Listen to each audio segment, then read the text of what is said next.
All right, we are officially reading His and Hers by Alice Feeney. If you have Kindle Unlimited, this is available on Kindle Unlimited. I was so surprised to find that out. And excited, you know, in the best way. Anyways, I don't know what this one is about. When it comes to thrillers, I will usually like read a synopsis that gets me like intrigued about it, put it on my TBR and just like forget about it, and then one day just pick it up. And that's exactly what I did here. I'm just picking this up because the movie is coming out on January 9th or 10th, I believe.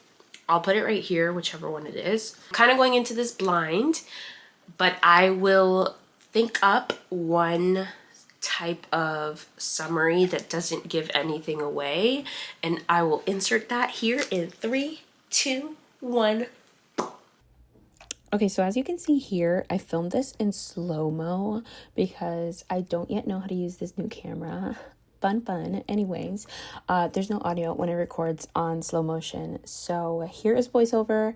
I decided to just read you the synopsis. It is your choice or not, whether you think it gives something away. I think that it's more fun if you don't know as much as they kind of give you here, but also I don't know a better way to describe this book. So here it is. There are two sides to every story, yours and mine, ours and theirs, his and hers, which means someone is always lying. When a woman is murdered in Blacktown, a quintessentially British village, newsreader Anna Andrews is reluctant to cover the case. Detective Jack Harper is suspicious of her involvement until he becomes a suspect in his own murder investigation. Someone isn't telling the truth, and some secrets are worth killing to keep. Okay, so hopefully I gave a good description because I'm notoriously not good at those. I am actually already into chapter 2 of this book. So I read the epigraph and I read chapter 1, and I had been filming updates, and I'm not sure what happened to it. It came like with no audio. So here we are again. I thought the epigraph was phenomenal. This is the first time I've ever read a book and like right off the rip, first like page or two of the book, they tell you what the title is about. And I have to say that this one, it really intrigues me to find out like what is going on. Definitely leaves you at the edge of your seat. And then also I think it's so fun and exciting that all of the chapters are titled him and her, which is like just a cute way to tie it in. The first chapter though, like the epigraph, amazing, top-notch way to start a book. The first chapter, it took me some time to get a little bit into Alice Feeney's writing style. I don't know what it was about it, but I kept having to reread things to fully understand them. I don't know if I am fully into the idea of a main character as a newscaster, but we'll see how, you know, that plays into whatever's going on. It does definitely build intrigue, just like the way that the character's life is playing out, and the fact that she definitely is probably angry about her circumstances. And so that makes you think, both the epigraph and the first chapter really make you think like something is about to go very wrong here. So, you know, that's exactly what we like and need in a thriller. And I'm not going to give an update every chapter, but you know, I did have something to say for both of those. So I'm gonna make some tea. You probably hear in my voice that I'm a little sicky icky. I'll maybe change or get comfortable, I don't know, and we'll be back after I've read a little bit more of this bad boy.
Okay, I'm 17% of the way through this book.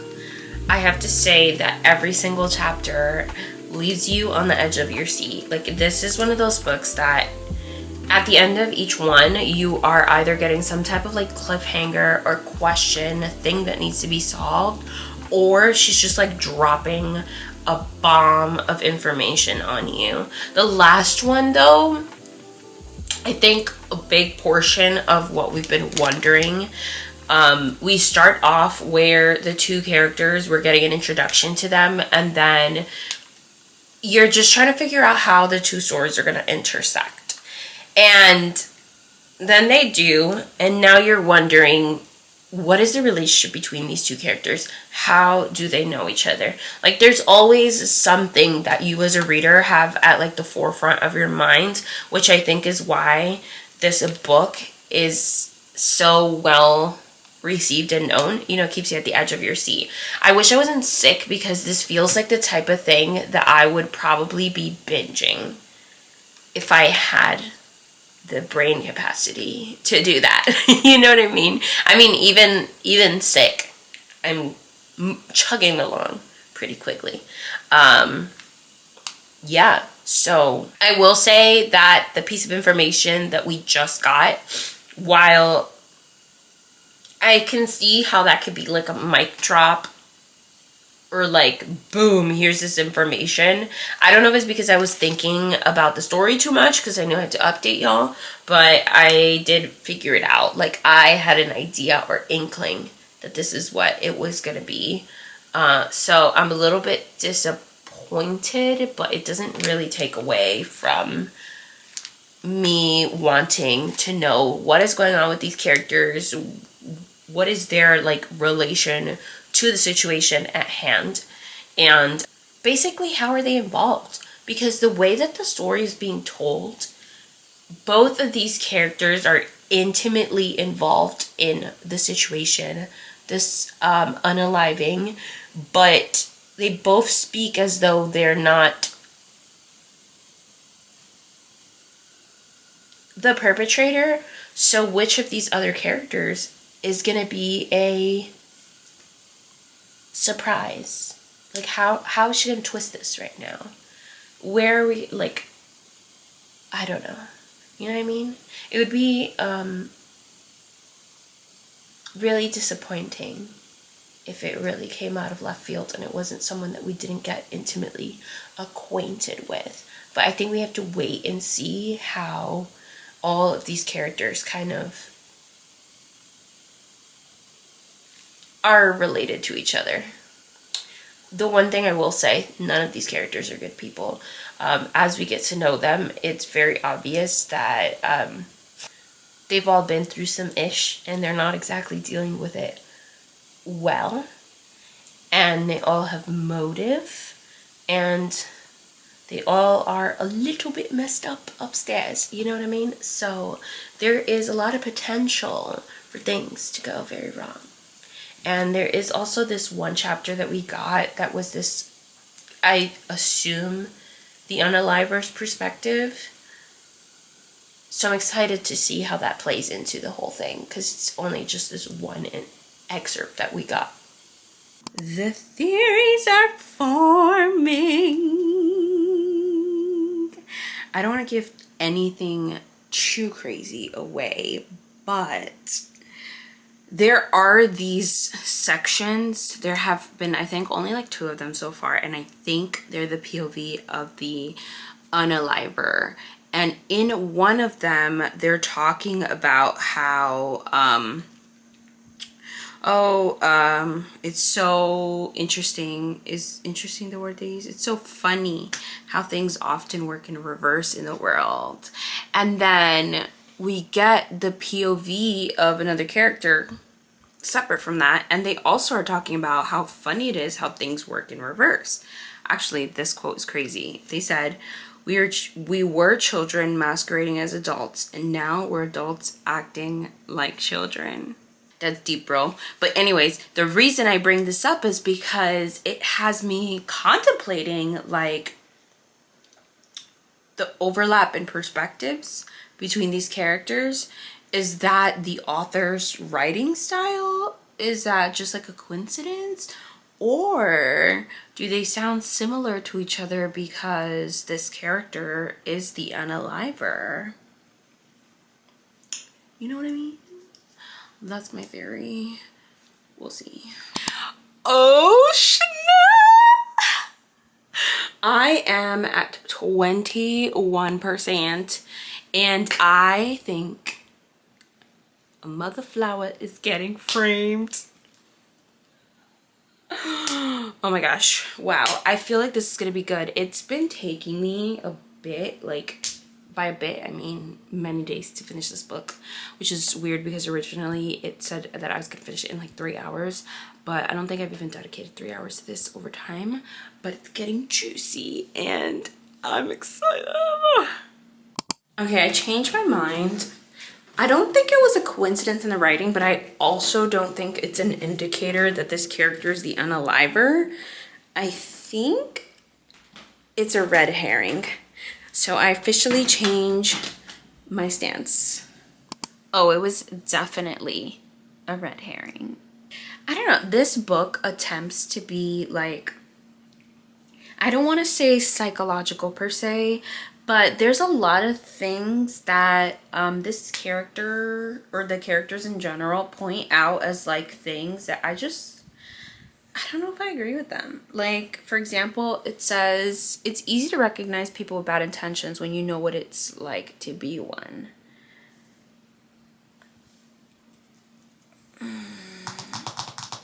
I don't know how I feel about that. I feel like, I hope I'm the type of person that doesn't have bad intentions, so maybe I wouldn't know, but I don't think it matters whether you're a bad person or not, whether you can tell what other people's intentions are. I think that takes a certain level of emotional intelligence, and oftentimes people who have bad intentions do not also have emotional intelligence unless you're really good at manipulating. I'm thinking way too deep about this. That being said, now that I have officially disproven my previous character that I was suspecting, I have a new suspect. And I'm kind of afraid that this is just another red herring that I'm about to fall for, but I caught the other one before I had evidence, so I have faith in myself. And this is kind of like the funnest part of reading this is I haven't not read a thriller in a while where I was actually guessing the entire way through. So I'm having a great time. I'm about 38% through the book.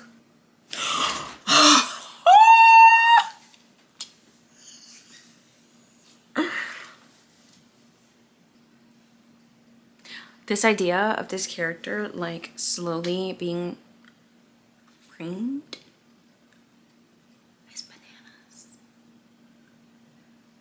Whoa. Oh my goodness. The call's coming from inside the house, y'all. I think there's a man hiding inside the boy he pretends to be. Okay. All right, it is time to officially lock in.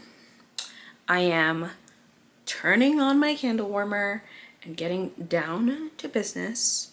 We're finishing this book today, okay? It's been a week and a half of this year and I have yet to finish a single book. I don't know what's going on, but we're gonna lock in. This book just got so freaking juicy! This is juicy. So juicy. Okay, I'm gonna fall off this chair. Y'all, I'm hype. I spent about 30% of this book thinking, how did this become a show? Because it wasn't boring. I wasn't bored per se, but like there wasn't enough like action, drama stuff going on for this to feel like we could turn it into a movie, let alone a show over episodes. There were little things at the end of every chapter and there still are, that leave you on like a little bit of a cliffhanger that keep you wanting to read it. But this, the mystery, the intrigue, the framing, the relationships. I think what it was is the fact that there was we started off with like a lack of investment in the victim. We didn't know the victim. We didn't care. Thus we had to rely on caring about the two characters that we were introduced to that seemed kind of disconnected from the victim. Why do I keep forgetting the word victim? That being said, now we're getting down to business. Let's get down to business. There is one character that I am convinced they did it. The problem is, am I being fooled? Is this another red herring? I'm gonna be mad at myself if they are, but I don't know.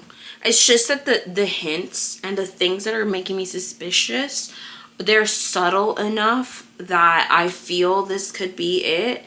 But then also, like, am I being played into, you know, falling for this suspect? It's happened before. That being said, the reason I think that I'm right is because I feel that right now we are getting some background and context that I feel the author is trying to steer us towards a certain person that we're getting a lot of information about. And you're not gonna fool me, Alice Feeney. Yeah. So.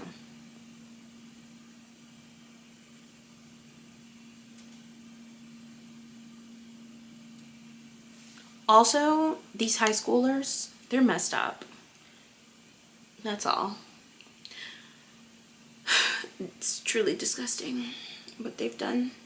So, I'm gonna keep reading. I'm at about 52% of the book, and it's getting pretty late here. I'd made myself a cup of tea in my crime junkie mug. Because we're reading about a crime, you know, we're matching the vibes. And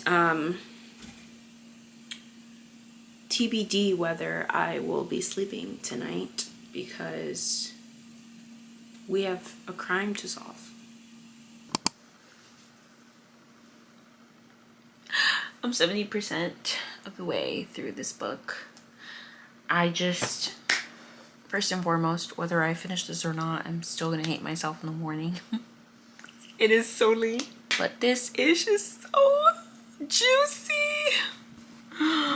Oh my goodness. First and foremost, my suspicions grow deeper and deeper for this character, but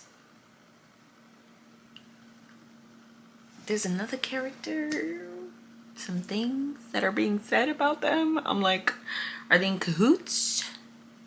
That's a fun word. I love that word, cahoots. Are they in cahoots, or am I wrong? I feel like I can't trust anybody.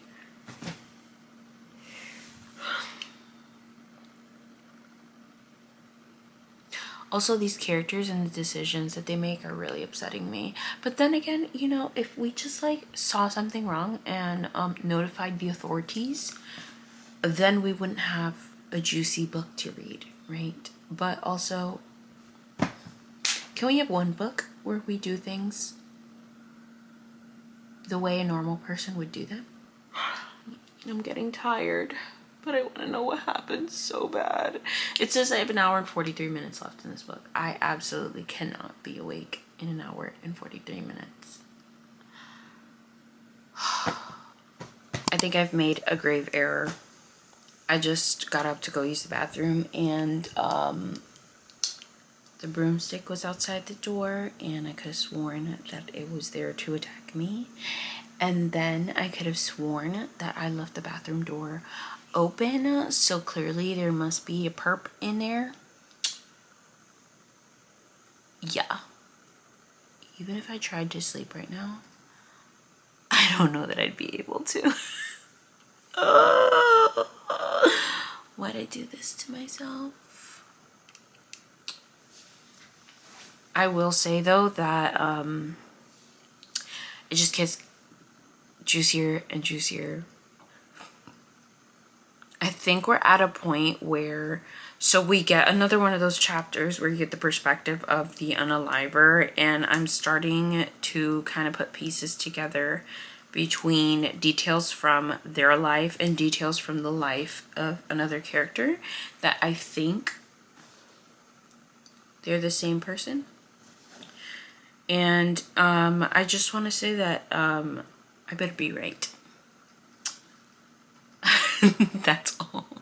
I just want to guess correctly. I don't think I've ever read a thriller and guessed the unaliver correctly based on like hints and stuff. I would say that this is like not obvious. So if I did guess it, then I would be proud of myself and not annoyed that it was obvious. You know what I mean? What's happening expeditiously and how they're getting away with this. That's all. Also, the last chapter, I'm annoyed that we switched perspectives because we were about to get a reveal.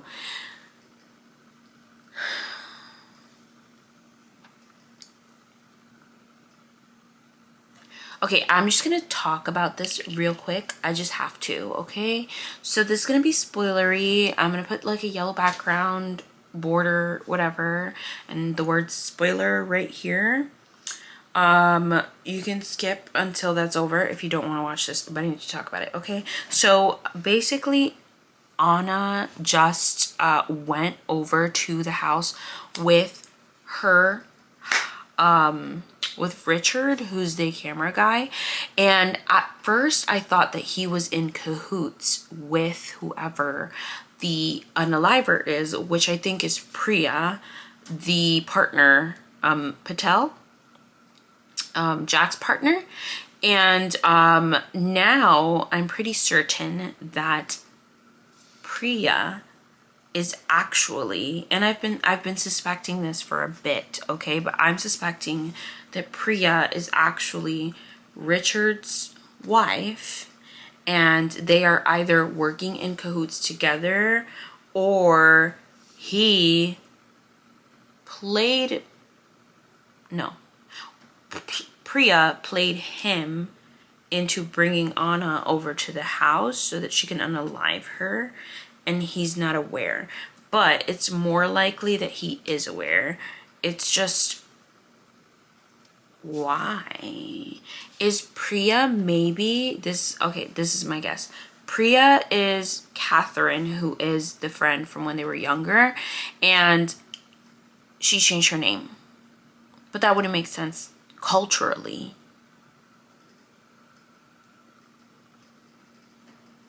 Yeah, scratch that theory. That doesn't make any sense. She can't be Catherine. I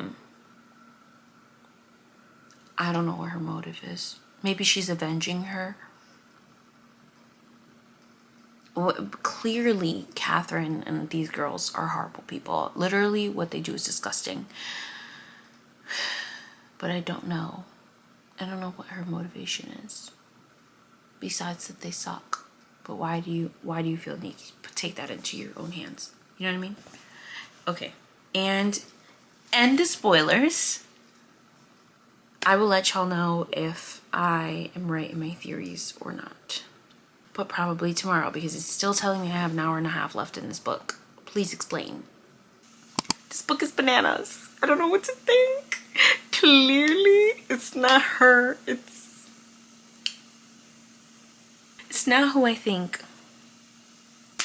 It's not who I think. But she's also up to something, so nothing is as it appears. I don't know what's going on. I'm so nervy. And why do I still have so much left of this book? Like 23%. I know how she knows where he is. Level of regret that I feel about staying up last night, it's very severe. delusional, I think. And the dreams that I had, when did I become so chicken? That a thriller. No gore, no horror, nothing. Just a light thriller gives me nightmares.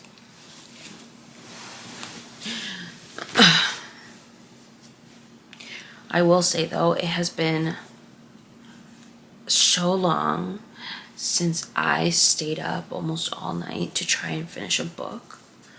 I haven't been this invested in a long time, so we're probably gonna give this one a pretty good rating.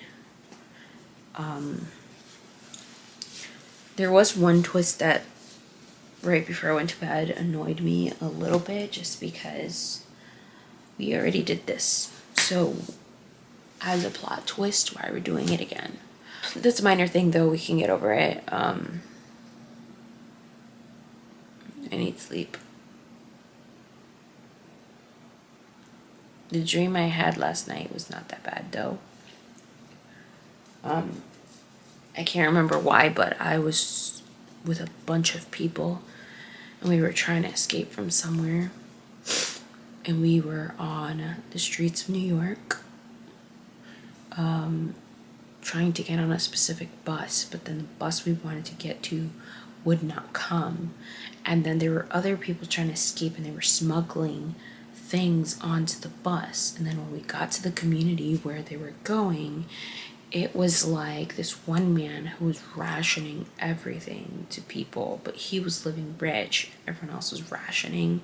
And I think he was taking advantage of everyone because everyone was like an escapee and they had no resources and nowhere else to go. That correlates in no way to this book or what I read. And it wasn't necessarily like a nightmare, but it wasn't pleasant either. So, weird flex. I'm 78% through. It says I have 1 hour and 10 minutes left in this book. I don't understand why my reading time is so high, but let's do this thing.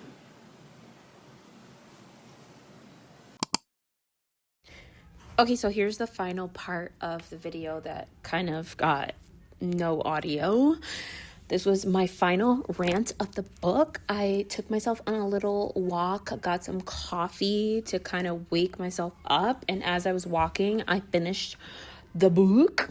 I really thought that I was going to end up giving this like maybe 4.5 or something like that, because it's been so long since I stayed up all night wanting to finish a book, which is bananas in itself. But I don't know, that ending, it was just kind of like not satisfying.